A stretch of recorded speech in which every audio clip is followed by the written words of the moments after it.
Bonjour. Aujourd'hui, on plonge dans une situation assez tendue, disons-le, qui secoue un peu le monde du foot sénégalais. Ah oui, effectivement. Imaginez le tableau. L'équipe nationale se prépare, 2 matchs cruciaux, vraiment pour les éliminatoires de la Coupe du Monde 2026. Logique. Et là, il y en a un qui manque à l'appel. Et pas n'importe qui. Ismail Jacobs. La version officielle de son club, Galatasaray, blessure. Il peut pas voyager. Classique, on pourrait dire. Classique. Sauf que ce même joueur, il était sur le terrain il y a quelques jours à peine.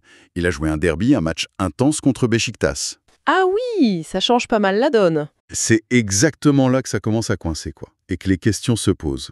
Alors pour qu'on comprenne bien, resituons un peu les choses. Les Lions de la Teranga, donc l'équipe du Sénégal, ils sont réunis à Juba, au Soudan du Sud. C'est ça.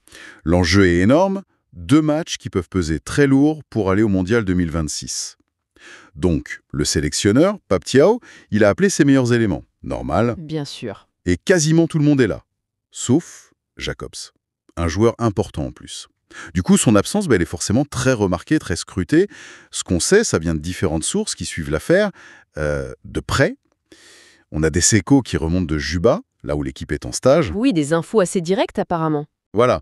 Notre objectif aujourd'hui, c'est d'essayer de démêler un peu tout ça, de regarder ce dossier de plus près pour comprendre les tenants et les aboutissants. Le nœud du problème, c'est vraiment cette contradiction flagrante. D'un côté, Galatasaray, le club turc, qui nous dit « blessure ». Point. L'argument massu habituel. C'est ça. Mais de l'autre, on a un fait indiscutable. Il a joué. Il a joué le match nul 1-1 contre Beşiktaş, le grand rival, juste avant la trêve. Et un derby, c'est rarement une promenade de santé, physiquement parlant. Exactement. Engagement intense, contact. Donc, ça rend l'excuse de la blessure un peu légère, disons. Et forcément, du côté de la Fédération sénégalaise de football, la FSF, ça passe mal. Disons que l'explication, elle convainc pas vraiment. On peut les comprendre. Ça paraît suspect quand même. Oui, et c'est là que ça devient intéressant, que ça monte d'un cran. La FSF, elle n'a pas l'air décidée à laisser passer ça comme ça. D'après ce qui remonte, la FSF, elle est passée à l'action, carrément. Un courrier serait parti. Ah oui, sévère. Un courrier officiel. Oui, officiel, à Galatasaray. Et le ton, apparemment, il serait assez ferme. La fédération exigerait ni plus ni moins que Jacobs vienne, qu'il rejoigne ses coéquipiers dans la tanière, comme on dit. Ah, donc on n'est plus dans la demande polie d'explication, là. Non. C'est une exigence, une injonction presque. Oui, c'est ça qui est frappant, c'est la fermeté de la FSF. Exiger que le joueur vienne, ce n'est pas anodin du tout. Ça montre une vraie volonté d'affirmer son autorité, de ne pas se laisser faire. Ils veulent vérifier par eux-mêmes, j'imagine. Exactement. Et il faut bien dire que sa participation au derby contre Beşiktaş, un match à haute intensité, comme vous disiez, ça rend la justification de Galatasaray difficile à accepter sans plus de détails. Sans preuve concrète, quoi. Voilà. Sans éléments médicaux très clairs, très vérifiables, la position du club est quand même assez faible. Donc, la FS, elle est tout à fait légitime à poser des questions et même à douter fortement de cette version. Le timing est donc absolument clé dans cette affaire. Jouer un match entier, un derby, et hop, quelques jours après, être déclaré inapte pour la sélection. C'est ça qui cloche. Le timing rend l'histoire suspecte.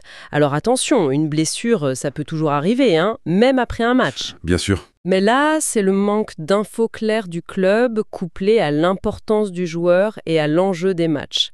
Ça crée forcément un climat de méfiance.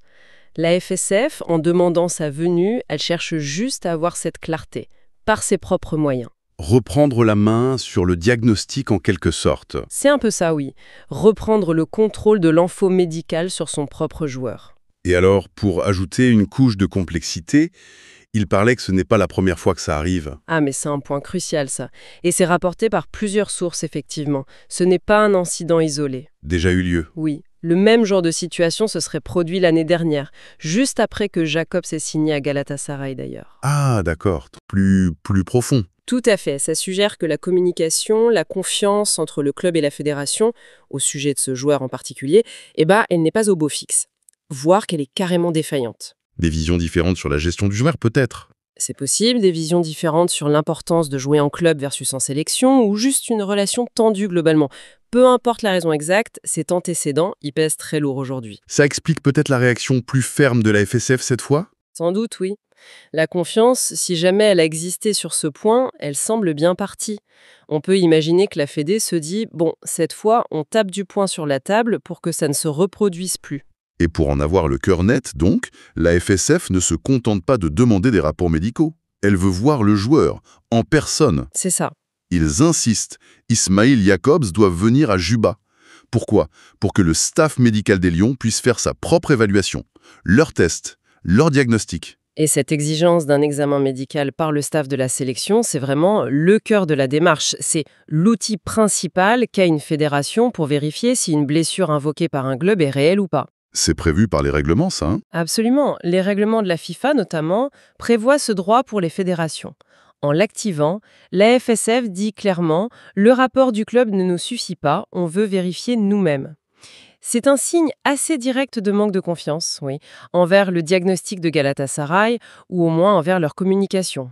C'est une façon pour la FSF de dire « Attention, nous aussi, on a notre mot à dire sur la santé de nos joueurs internationaux », d'affirmer leurs prérogatives. Exactement.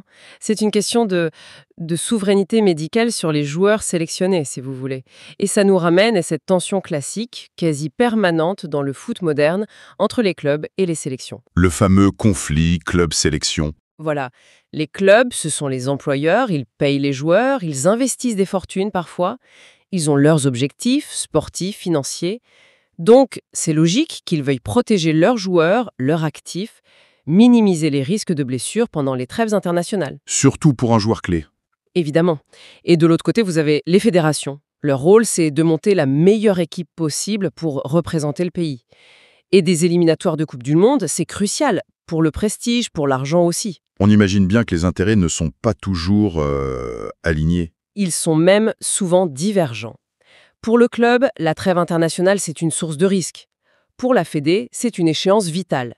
Alors quand un joueur est un peu entre les deux, blessé, mais peut-être pas tant que ça, ou avec une blessure dont on peut discréter la gravité, là, le conflit d'intérêts est évident. Le club va vouloir le garder au chaud. Peut-être le surprotéger, oui, alors que la fédération, elle, pourrait vouloir qu'il joue si elle pense que c'est juste une petite alerte. L'examen médical indépendant par la fédération, c'est justement le mécanisme prévu pour trancher ce genre de situation, pour avoir un diagnostic objectif. Enfin, objectif du point de vue de la Fédé. Mais concrètement, obliger un joueur à voyager pour un examen, alors que son club dit qu'il est blessé, ça peut avoir des conséquences, non? Si la blessure est réelle, même légère, le voyage, c'est pas idéal. C'est une très bonne question. Si la blessure est sérieuse, c'est sûr qu'imposer un voyage, ça pourrait même aggraver les choses. C'est toute l'ambiguïté. La FSF, en exigeant sa venue, elle fait un pari. Ou alors, elle a des raisons de penser que la blessure n'est pas si grave qu'elle empêche un déplacement et un examen. C'est un peu un coup de poker alors. C'est un jeu d'équilibre, disons. Mais les règlements, en général, ils donnent ce droit à la fédération. Si le club refuse net, sans fournir des preuves médicales jugées vraiment solides par la FSF ou par la FIFA, il risque des sanctions. Et le joueur, lui... Oui, le joueur, parlons-en. On parle beaucoup du club, de la Fédé, mais Ismail Jacobs, il est où là-dedans? Coincé entre les deux? Complètement. C'est souvent le grand oublié de ces histoires. Le joueur, il est pris entre son employeur, le club qui le paie, qui gère sa carrière au jour le jour, et sa fédération qui représente son pays, qui lui offre des sélections. Pas facile comme position. Très délicate, oui. S'il refuse la sélection, ça peut être mal vu par les supporters, les dirigeants au pays, ça peut même entraîner des sanctions. Mais s'il va contre l'avis de son club, ça peut aussi créer des tensions avec son entraîneur, ses dirigeants au club. Il a l'impression de devoir choisir son camp, alors qu'idéalement, il devrait pouvoir jouer pour les deux sans problème. Et le fait que ça se répète, ça doit rendre sa situation encore plus inconfortable, j'imagine. Probablement, oui. Ça doit être pesant pour lui. On voit bien donc que derrière cette simple absence, il y a tout un sac de nœuds, des règlements, des intérêts opposés, des relations tendues, un historique. C'est pas juste une ligne sur un certificat médical, quoi. Non, c'est bien plus complexe que ça. Chaque affaire de ce type, en fait, ça met en lumière les failles du système du foot international. La FSF, en se montrant ferme, en exigeant cet examen médical, elle ne fait pas que tenter de récupérer un joueur important.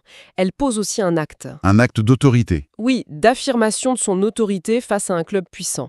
Peut-être justement pour éviter que ce genre de scénario ne devienne la norme, surtout avec ce précédent. C'est une bataille pour le respect des droits des fédérations.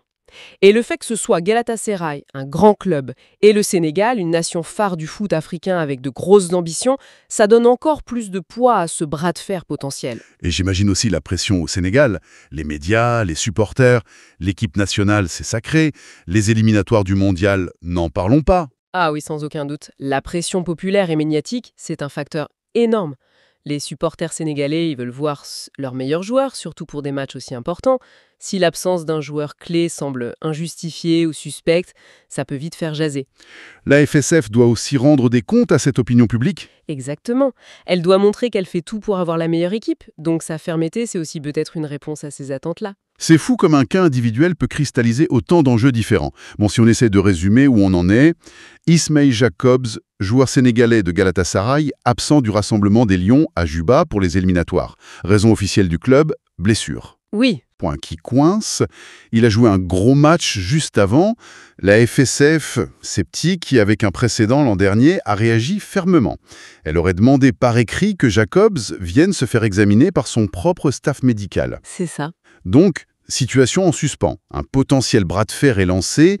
Clairement, c'est une affaire à suivre de très très près. C'est une excellente synthèse. Et si on prend un peu de recul, ce cas illustre parfaitement cette friction structurelle, quasi inévitable dans le foot mondial, entre les intérêts du club, protéger son joueur, gérer sa forme, et les droits de la fédération, avoir ses meilleurs éléments pour représenter le pays. C'est le cœur du problème, finalement. Oui. Mais ce qui rend ce dossier particulièrement intéressant, c'est vraiment cette répétition. Le fait que ça ressurgisse, même joueur, même club, ça suggère qu'on n'est plus dans le simple couac de communication. Ça pointe peut-être vers une tension plus profonde, un désaccord de fond ou une confiance vraiment abîmée entre Galatasaray et la FSF sur la gestion des convocations de Jacobs. Et tout ça, ça nous amène à une question qui reste ouverte pour l'instant. Face à cette position très ferme de la FSF, qui exige de voir le joueur, et avec cet antécédent, quelles seraient les conséquences si Galatasaray campait sur ses positions, s'il refusait de le laisser partir ou d'autoriser l'examen? On peut penser à des recours devant la FIFA, des sanctions. Oui, c'est une possibilité. Mais au-delà de l'aspect purement réglementaire, il y a une question plus large à se poser. Comment ces tiraillements constants, qui sont loin d'être uniques, comment est-ce qu'ils finissent par affecter les relations entre les institutions, certes, mais surtout la carrière et même le moral des joueurs? Ces joueurs qui sont sans cesse pris entre le marteau et l'enclume, entre leur club et leur sélection. C'est une réflexion qui dépasse le cas de Jacobs et qui touche à l'équilibre même du football international d'aujourd'hui.